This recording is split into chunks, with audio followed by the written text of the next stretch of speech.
Nakiisa ang Cagayan Police Provincial Office kasama ang Regional Community Affairs and Development Division at Enrile Police Station sa pagdiriwang ng 33rd National Children's Month na may temang kaligtasan at karapatan ng bata ipaglaban sa isinagawang aktibidad sa Magalalag National High School, Magalalag West, Enrile, Cagayan noong ika-24 ng Nobyembre taong kasalukuyan.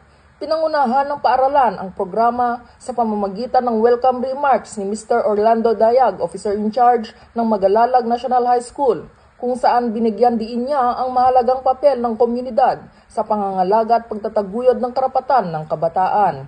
Nagbigay naman ng mensahe si Police Major Harold Puacfemia, Chief of Police ng Enrile Police Station, kung saan tinalakay niya ang kahalagahan ng patuloy na pagkikipag-ugnayan ng PNP sa mga paaralan upang matiyak ang kaligtasan ng mga kabataan, lalo na sa harap ng modernong banta sa kanilang kapaligiran at online na mundo.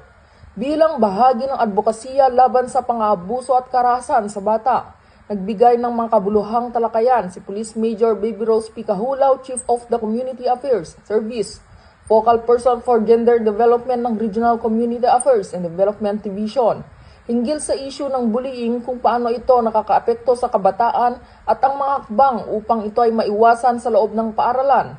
Nagbigay din ng lecture si Police Major J. Hazel C. Taborada, Provincial Legal Officer, ukol sa Republic Act No. 11930 o ang Anti-Online Sexual Abuse or Exploitation of Children and Anti-Child Sexual Abuse or Exploitation Materials Act. Binigyan linaw niya ang mga probinsya ng batas, ang mga parusa at kung paano ipagtanggol ang mga kabataan laban sa online exploitation.